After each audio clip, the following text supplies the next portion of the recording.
In this video, Mikel Goettl joins me to play Backgammon versus the Bot. Thank you for joining me. I hope you enjoy this video. Please like and subscribe, and you'll be notified every time I upload a new video. Let me know what you think in the comments below, what you'd like to see in future videos, so I can work on that. I appreciate your super thanks. These small donations help me continue to create the high quality content that you enjoy, and with the membership feature, you can get exclusive access to the most popular videos. My book, Backgammon, Backgame Strategies, is available. There's a link in the description to where you can get it. And if you're interested in lessons, please contact me via email. My email address is also in the description. Again, in this video, it's my great pleasure to have Mikel Goettl. Welcome. Welcome, Alex. How are you? Very good. Thank you for asking. How are you doing today? I'm great. Thank you. Great. Thank you for accommodating me. I know we have a large time difference, so it's the evening time. So I appreciate that. And you're in Germany, correct? Yes, I live in a small town in southern Germany, Okay. What's the name of the town? Memmingen. Oh, Memmingen. You were telling, is that near Ulm? Yeah, that's near Ulm. It used to be a US Air Force base back in the days. Oh, really? Okay. And where are you from originally? That area? No, I was born in Stuttgart, which is about 150 kilometers north of where I live now. Oh, But I've been living in Germany ever since. I traveled a lot in my business life, been to many places in many countries. So, yeah. very good. How long have you been playing backgammon? I started playing, I got my first board at the age of 14, Yeah. and then I learned it. Well, admittedly, not properly. um, I stopped for a while, then we restarted when I was doing my military service just to kill time and have fun. Then I got my family, played probably about 20, stopped playing about 20 years, and then I rediscovered my passion for it about 5, 6 years ago. And now you And play, you have that Ulm club, right? yes, yes. Well, there is not so much possibilities in southern Germany to play backgammon live. So I found some cool guys. We created the club, the Raccoon and Sparrow backgammon team in Ulm, and we have now a regular tournament going on, the Ulm Backgammon Open, where our next session is to be played on the 10th of August. So anyone is welcome to join. Our website to register is backgammon-ulm.de. Very good, very good. I know there's going to be that Marcus Reinhardt is doing the backgammon festival in Aachen, or Aachen, yes. yeah, coming up. So that's great. A lot of great players out of Germany, and I'm happy to have you. So we'll go ahead and start. Uh, Here we go. Are you able to see the screen now? Yes, I do. Very good. We're playing on a beautiful backgammon galaxy. I believe this is the Earth board with the purple inlay. I believe that's called a nebula inlay. I selected this because that's the color of your board. The XG board is made by Rain. He makes beautiful XG boards. There's a link in the description to where you can get them. So you'll be playing the black checkers at the bottom, XG, the white checkers at the top. The two most important things for these is number one, to have fun. Number two, to learn. We're going to have video. We're going to have viewers of different levels. So I'll ask you some questions. You're certainly welcome to consult with me, and the final decision is yours as the guest. So here we go. All right. So 4-2 will make the point. Okay. And now 3-1. 3-1, I'll make the 5 point. Okay. 2-1 is going to split, and now roll, of course. Okay. So now 6-1. 6-1 for me is 13-7, 8-7. Trying to make a small prime, hope not to get hit on the 8. Yeah. But would you consider something like this hitting twice? Not really. I mean, there are a few numbers where I get re-hit, and I don't know if it's me or if the dice, but I keep dancing on a 2 point board in a lot of situations. Well, you have the 2 point board So too, right? yes, yes, but So how many numbers the hit here? how much is that? I'm not very good at that kind of counting. Any of the ones, so that's Any of 11. the ones at 6, yeah, And, that's 11. and that's double 4, so that's 12 numbers, right? Yes. So what about here? So you can be hit with a 6, 2 and 5. 5, 6 and 1, 3 and 4, Yeah, so 5 more than, and any 6. yeah, so that's 21 numbers. But the decision is yours. You'd like to make this point? Yeah, I'll make the 7 point. Okay, very good. 6-3. So it hits and comes up. And now, of course, you want to roll. So 6-2, that's the 2. 6-2. I don't see the dice. Okay. Oh, there's a 6-2. Okay, there's a 6-2. Yeah, so So the well, naturally we have to enter with the 2. In this case, I'm bringing down 1 from 13 to 7 because I could play 24-18, but that would just expose another jacker to be hit with a lot of numbers. okay. 6s, 4s, 2s. Okay. Double 6. So in this case, I would play it rather safe. Yeah. Okay, so now you're looking for 3. No, 5-1. 5-1. Ah, now I see the dice. Okay.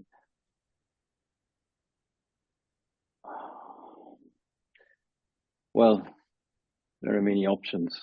I could do 23-18, expose that checker behind my opponent's bar point, and then bring 1 down from the 6, but that doesn't really feel like a fit. I mean, I'm stuck behind the 3 prime anyway, so I guess my strategy is now to try to make my own board by coming down from the 13 with the 5, and then create flexibility with 6 to 5. Would you consider coming down and playing like that?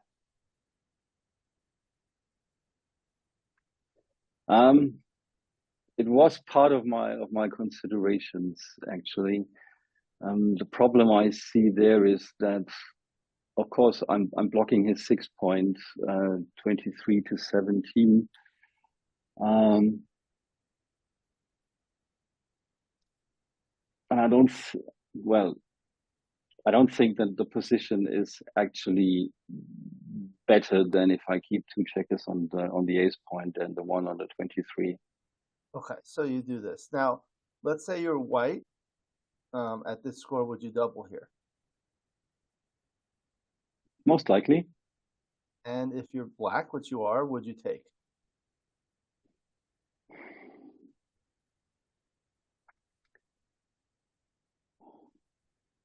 Got 7 checkers in the midfield. I have 6 checkers in the midfield. My distribution on the home board is not good yet, but that can develop where I would need a lot of lower numbers. 6s would be not that good to build my prime. Probably a drop for me. What if you But played like this? Would you take? 13-8 and the 23, yeah, I think that would bring me in a position to take the cube. Okay, so with that being said, what would you like to play with the 5-1? Okay, let's try 13-8, 24-23. Sometimes I'm wrong, but I just ask questions. Okay, so we'll see doubles. Yeah. Double. Okay, so now Okay, let's take it. take it. Okay. Would you take it at like a different type of score, like a money game or other score? 2 away, 1 away. If I'm leading, I would probably not take it. Right. I mean, by 3 away, I think it's a 50-50 chance. Okay. 6-1, play safe. All right. Double 1. Okay. Double one. Okay, I see basically two options. I can move 23, both checkers to the 22, and then play around 6 to 4. The other option would be making the 4 point and keep my back checkers where they are.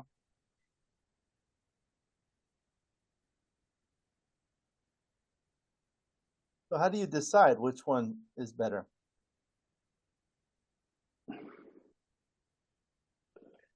Sometimes it's just my guts. Right. Yeah, but in this position, I have to evaluate the advantage of taking the 22 point as a forward anchor. I mean, it creates some space between me and between the 22 and the 24 point, which is difficult for my opponent to fill unless he rolls a double 5 or a double 6. I think making the 22 point makes it a little bit more difficult for my opponent to have midfield control, because if he opens up sometime his midpoint, I'm in reach with 10. So I'll play 23, 22, and 6 to 4. Yeah. The other thing sometimes I think about is, let's say your opponent is on roll. Let's say white is on roll here and you didn't roll this double one. Mm-hmm. What would be a good roll for white right now? Or what would be the next objective for white? Well, next objective for white, if I were white, I would try to make the bar point, get the 5 prime, and if I haven't doubled by then, I would probably double. So the strategy would be make the bar point, make the 3 point, try to keep my opponent as long as possible trapped backwards while I start bearing off. And he's so far behind in the race, it's unless I get a few really, really bad rolls, very likely I'm going to win this match, the game. Right, right. I think the other benefit of owning the 3 point is it creates a landing space for white to bring things home, right? So I think when I look at this, I don't even know if you were white, would you prefer a 5-3 here to make the 3 point or a 6-1 to make the bar point? Actually, I would prefer the 6-1 The because 6-1, it gives me more safety so you can to bring bring things home. to Yeah, bring my man home, and even if I have a bad roll and I'll yeah, get hit on the midpoint because I have to open up. His board is not built yet, and I have basically all the time in my life except 6 and yeah. 2 and 6 and 1s. So you can't do anything about blocking the 6-1, but you can block the 5-3 by doing Yes. this. And that's like one of the things I think about. I think about, what does my opponent want to do next? And if I own the 22 point, then white cannot make the 3 point. So that's kind of like how I think about it sometimes, which is just like what you said. So like that. Okay. Yes. 5-4. Okay. Now 4-2. 5-4-4-2. So I'll play 7-3-6. Well, yeah, just show it. How likely is that I'm getting a shot in the next roll? Not so much likely, so I would rather slow down and play. Can you go black, please?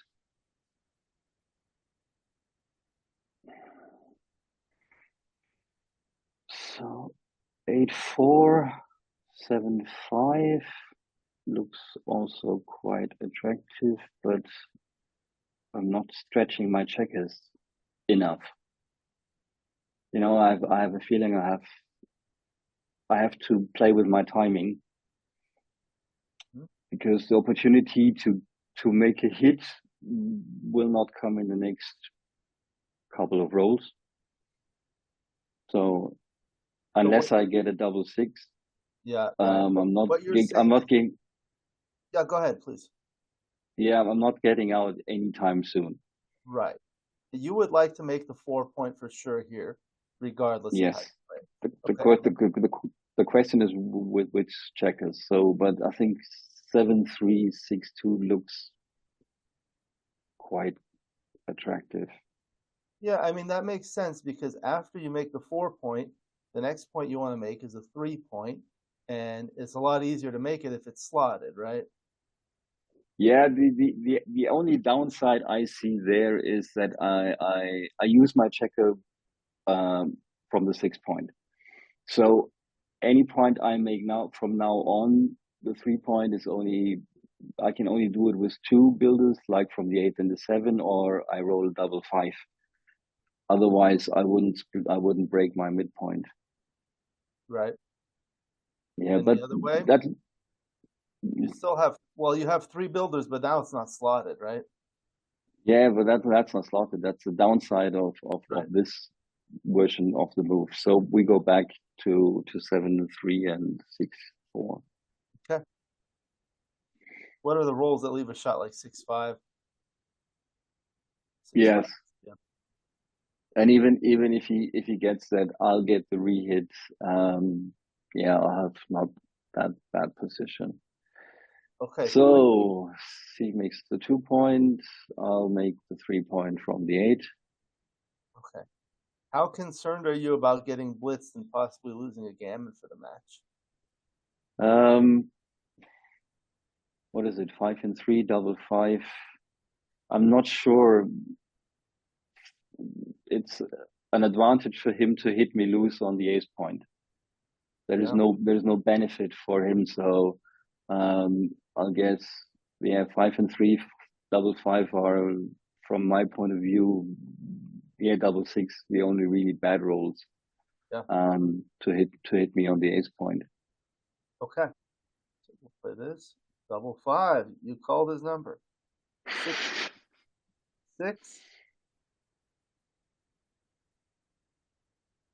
Oh, No, why it's a would 6-1. I she? play the force 1-6, so that becomes a little bit Yeah, extra. yeah.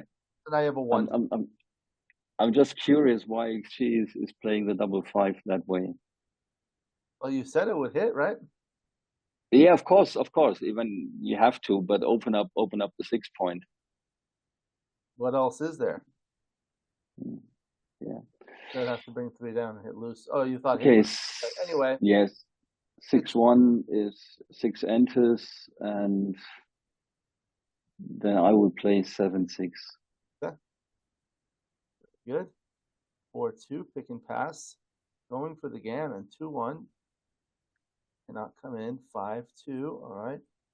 4-3. Okay, so there's the 3. So 3 enters, and then we come down from the 13. Okay. 3-2 is playing safe. Double 3.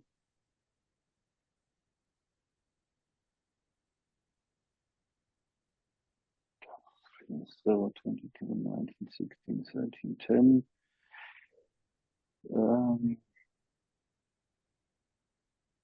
Okay, my move would be I make the bar point from the 13.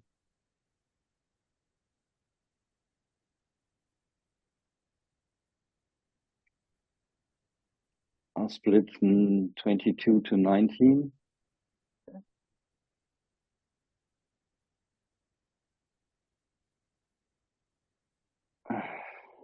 So 9 to 6 or 6 to 3. I think I would play. They're both pretty ugly. Um, either you stack it on the 6 or you move that one on the edge on the 3. But I think that probably helps me later on make the 2 point or the 1 point. So we'll go that way. So it's 6 to 3 for the last one. 6-3 for the last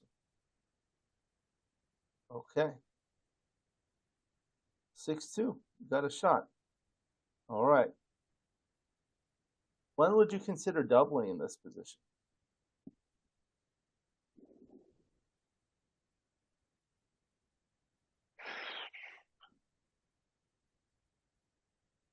26, double 6, double 3. That's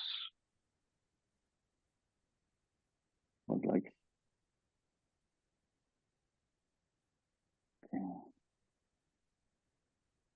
Probably after the hit. The question is if I double now, I don't enter.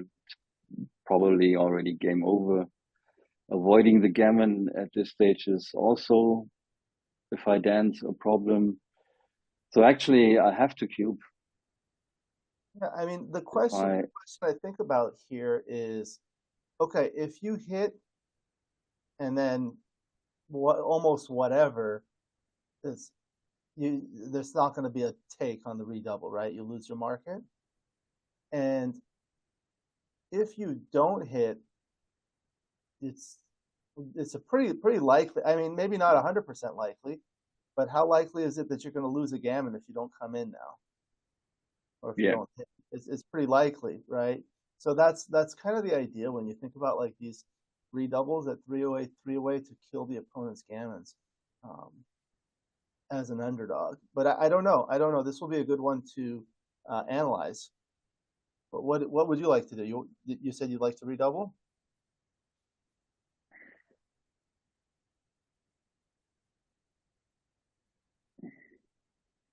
if I don't enter, he covers. I only have the threes left to enter. Then avoiding the gammon will be very difficult. I think I have to redouble to Okay. keep my market. So redouble, and then would you take if you were white? Um, Probably not. You wouldn't take right now if you were white? Oh, no, sorry, in the redouble. Sorry, I was confused. Yeah. If I double, will he take? If you were playing white, would you take this? Mm, Probably I would, yes. Yeah. Okay, so let's see. Take, double five. No, double six. That gets another shot. Okay. So a six, 3-2, or a 6-2. A five, Five, 3-2, or 6-2. Double three. No. Okay, so one, one out. one Yeah, out. I think we can go all the way. Now we'll bring in the nine. Where do I bring that in? Okay. Okay, 6-1. So this is going to be hard to save the gammon. Uh, 16 to 11 Mhm. and 7-4. Yeah, just get another crossover. Okay. All right. So now just trying to So save gammons, right? So yeah, like this. yeah, Okay. we bring one out and one in. 5, 4. So try to come in perfect, right? And yeah, 18-14. Yeah, you don't want to stack them on the same point. 2-1. You get the Oh, crossover come on. and a Yeah, 1. crossover and then the 22 to 21, please. 6-4. Okay, so 6 and Six 4. is 7-4. Yeah. Now double fours. Yeah, and I'm done. 6-3. Okay. Okay, now we'll analyze it. Very good. So we'll go through all the moves. That was pretty clear. The 3-1 is obvious. The 6-1. So this was interesting. It turned out it didn't like this play. The play I was asking about is still an error, Yes. but it's a little better. But what it liked is doing like this, resulting in this position. What do you think of that? 1-6-1. Well, basically, I'm asking to get hit at an early stage of the game. Of course, trying to make either the opponent's 5 point or his bar point is attractive, as is making my own bar point or my 5 point. So I think what happens is here you're leaving a blot, and you're going to lose 17 pips here. Yes. Here, you would only lose Yeah. 7 pips. Also, here, he hits with sixes, but other rolls like 6-5 is really good here. 6-1 and 6-3 would otherwise be able to make this. So it's kind of duplicating a lot of the numbers, and it serves as what I call a distraction. So let's say he hits loose with like a 4-2 or a 5-1 or Mm-hmm. like a 4-3 or something like that. Now you have a good 6 from the bar. When you're on the bar, you can't come in with sixes, but you have good sixes from the bar. So it serves as like a distraction to prevent the opponent from doing something good over here and making the board. So that's a frequent play I've learned. The other play I liked is like this, but this one was the best. Okay, so then the 6-2. So this is the same idea. What you did is coming out. Here it prefers this one. This is the provocative play. It provokes um, a hitting exchange. But here you would have good sixes back from the bar if you're hit loose here. Uh, Also, I think when you have these two checkers back, you don't really want this anchor. You want to get things moving. And when white has 1, 2, 3 blots, that's kind of the time to try to provoke a hitting exchange where you have a pure board. They're equal board strengths, 2 points, but you have the 5 point against the 4 point. So that's slightly better, and you have a solid 3 prime. These ones are difficult. Yes. What Yes, do you yes, think they about are. when you see these? When you see these, it's like sometimes you Yeah, I'll get the concept. I have tried to take that in. Um, Next time I'm in a position like that. sometimes. Let me see if I can do this here, and put it on this board. Are you able to see this now? Yes. Okay, so this is on a different board. Let's say white had the 5 point now instead. It's still right to do that. I'm trying to see what would make it better. Like let's say like this. Now they're more builders. It's still right, but it's getting closer, Mm-hmm. right? Um, but let's say there's like this. I think you still have to do something. Now it's getting closer. Yeah. So what if it's like this?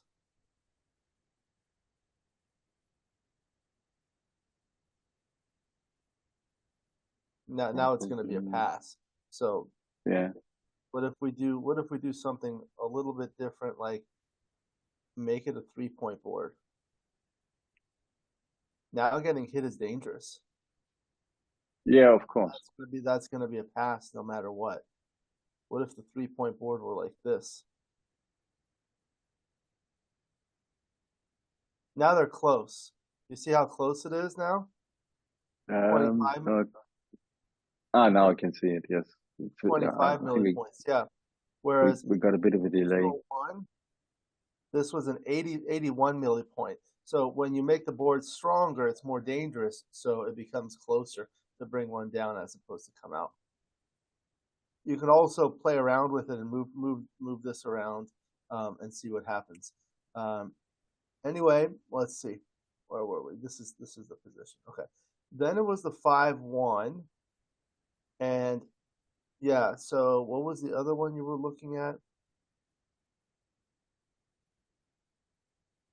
The This is the one Five you were. one was the move to the 23. Yes. This was the other thing you were looking at. Bringing it down like this. Yes. Yeah. It did prefer this play that resulted in this position. It does kind of block things here. Um, and then it was a double, and this turns out to be a pass. It's just too much. So let's look at it. When I look at these doubling decisions, what I like to look at is the first thing is look at it at a different score.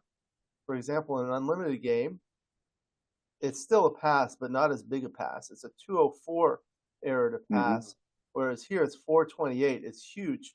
Um, Part of it is because the 76.7% wins. Yeah, That gets you to the Crawford game, and that's a big advantage. For money, there's no Crawford game, so that's not as big an advantage. Um, of so course. that's important. Okay, so let's go back to the match, and let's say we own this point. Now what would it be? It's still a pass, but not as big. Mm. Um, what if you had an extra interboard point? Now it's a small pass. And what if you're out here? You're like this. Now it's a bigger pass. So what can we change to make it a take? What if I have four blots, like two on the three and two on the one?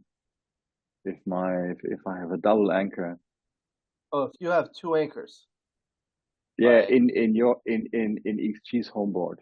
like this, Let's yeah, I think and this now is a good and pass. now you move them, still a pass.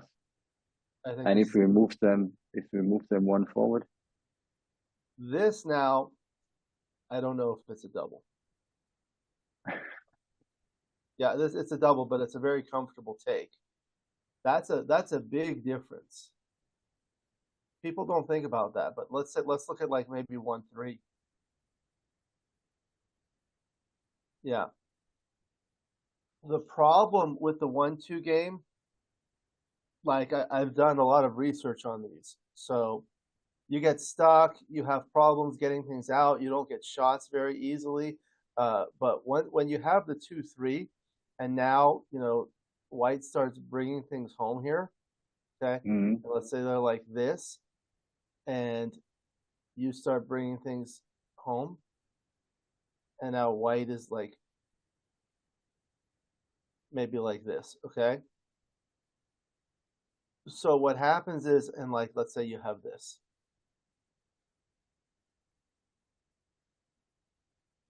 Look what happens here with a roll of 6-5 or 6-4, right? So it's like this. Now you have these double shots, and then the prime breaks in the middle.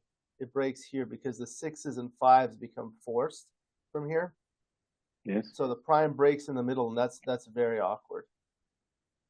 Yeah, but if you had the 1-2 like this, and you roll like a 6-4, okay, so what?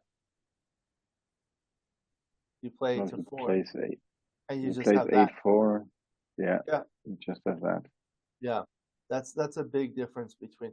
That's like the 2-3 is like one of the strongest ones if you have the right timing. Um, okay, so then this is the one that we were talking about. Look at that. They were very close. 23, 6-4. Yeah, that was Yeah, that one and the other. yeah. Maybe I'll So roll that one out later to see. Okay, and then the 7-3 6-4. This was the right idea with the 4-2. Make the point and slot the next point. I think that's kind of like the yeah, general thing you want to do, right? Make points in order. Okay, and then the 3-2. Yeah, here was virtually tied with bringing this. I guess this one loses a lot fewer gammons. So you see how this only loses 12.5% gammons when you do this, but with the 8-3 play, you lose 5% more gammons because of things that like things that happen like the double five here. yeah, like the double five. I mean, if he doesn't roll the double five, um, or he has to hit me loose somewhere, I'm Yeah, probably back in the game. By a rehit, of course, I'll get the point moving from 2 to 3 because it also gives you more space to yeah, run with your extra checker back there. yeah. Let's see what we do here. So double five, that was six to Let's one. look at Yes. like the dice distribution here. Uh, So this is like how white's rolls would play. Mm-hmm.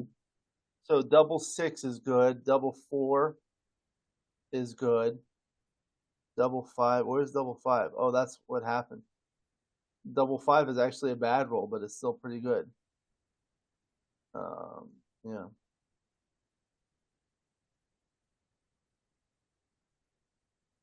Yeah, double five is actually not a good roll for white, but you're still an underdog. Okay. And then the 6-1 was just played 7-6, and you couldn't move there. 4-3 was here, and the double three. What did it like over here? Yeah, just go back for a second to the 6-1. 6-1. Would have been, yeah, the 6-1 would have, Oh yeah, when I that's would come in from the bar, yeah. would have been better to move, enter and move to the ace, to the bar point. No. What Doesn't your play matter. was correct. Yeah. Yeah. Okay, and Okay. then 4-3, and the double three. So let's see what it liked. It liked this. What you did? What was it that we did? Oh, the 6-3. The 6-3 didn't like that. It preferred this. Okay, 6-3. So I'll make the bar point and distributed my checker, and the right roll would have been. This one, 22-16 and 13-7. Uh, Ah, okay. yeah, because you get an extra crossover and you don't waste pips trying to save in the race. So like here, you're losing 8.3% gammons, whereas this is Mm-hmm. 14.6% gammons. So you lose more gammons, and that loses the match.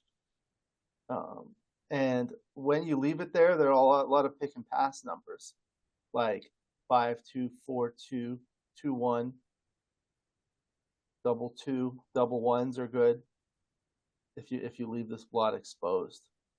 Um, okay, and then this is the one we were talking about. It was actually the small no redouble, but this is one of those times where you redouble with like negative equity. So let's see. It's just because of the gammon losses. Yeah. Like let's say you're like here and you're going to lose a lot more gammons now. Now it's a redouble and take. You see the difference here? Um, you were too fast for me. Okay, this is the original position. Do you see the original position? Yes. Where you're on the bar and you're Yes. behind by 78 pips, okay? Yes. And then what I did in the modified position is I took one of these checkers back so it looks like this. Ah, okay. Yeah. So now it's an 88 pip racing deficit. So we're losing more gammons. They're 28% gammons here, whereas in the original position they're only 21%. So that's kind of like what we were talking about. If you're going to lose a gammon anyway, you might as well redouble. And this is the point where you redouble. Okay, let's see if it's closer. This is still a redouble.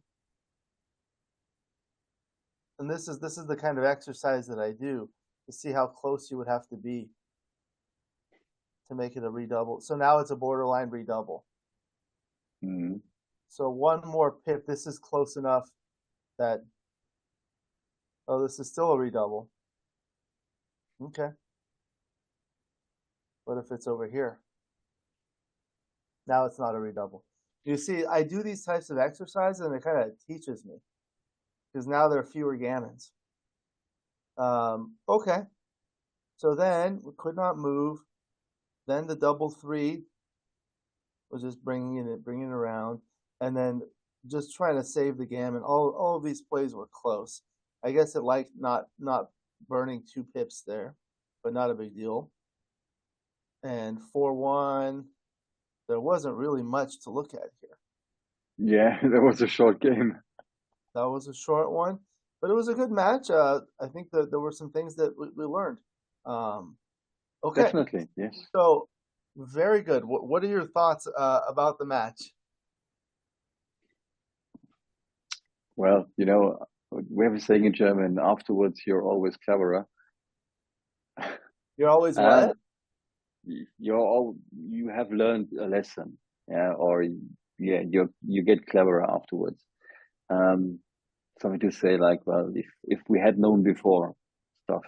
No, I think it was a fun exercise and very interesting to learn. Yeah,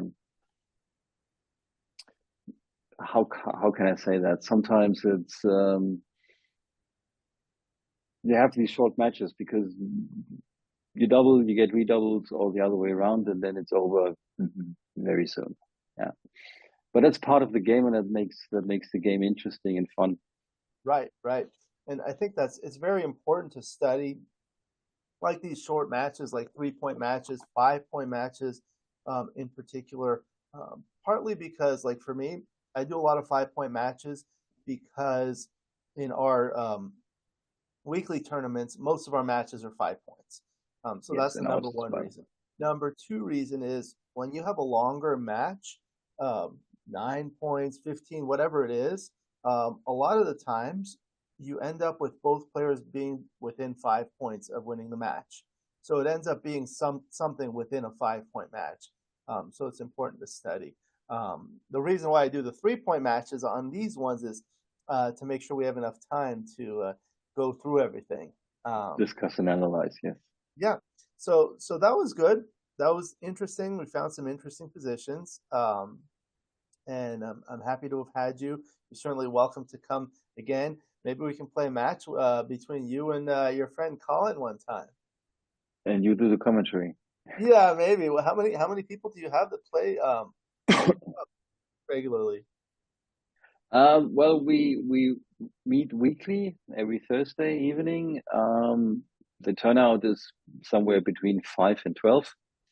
And as I said, we have this regular tournament, and we have a stabilized number of 25 to 30 players turning up there That's great. every So if time. somebody wants to come play there, how can they find out where it is or where's the location? The location where we meet is it's a bar called the Waschbär, the Raccoon, Hmm, in the beautiful city of Ulm in South Germany. As mentioned, we have a website where you can find all the details at backgammon minus well, dash ulm.de. Yeah, I, backgammon-ulm.de. So yeah. for someone who's not from Germany like myself, what is Ulm famous for? What are they known for? Ulm has the highest church tower in Europe. Really? Yeah, the Ulmer Dome, and as the sparrows are part of our club name because it's related to the story of the sparrows of the city of Ulm. Well, which is actually a fairy tale, but it's people still love it. And Ulm is also known as the birthplace of Einstein. Really? Yes. Very good. So you have a lot of intelligent people there. Well, he moved to Switzerland soon after and was born there, I guess. All right, wonderful. So that's fantastic. I hope people can join your club and play when they're in southern Germany. Do you have any final comments before we conclude the video, Michael? Well, thank you for giving me the opportunity. I was very excited to do this video with you, and hopefully, I have the opportunity to come back someday. And well, keep your dice rolling, have fun, enjoy the game, and stay tuned on Alex's channel. Yeah, thank you very much. It's a pleasure to have you. You're welcome to come back at your convenience, maybe with some friends, or maybe for something different. We'll go ahead and conclude. Thank you to my friend Mikel Goettl for joining me in the Backgammon versus the Bot video. Thank you for joining me. I hope you enjoy this video. Please like and subscribe, and you'll be notified every time I upload a new video. Let me know what you think in the comments below, what you'd like to see in future videos, so I can work on that. I appreciate your super thanks. These small donations help me continue to create the high quality content that you enjoy. And with the membership feature, you can get exclusive access to the most popular videos. Again, my book, Backgammon Backgame Strategies, is available. There's a link in the description for where you can get it. And if you're interested in lessons, please contact me via email. My email address is also in the description. I look forward to seeing you in future videos. And until then, keep rolling your dice.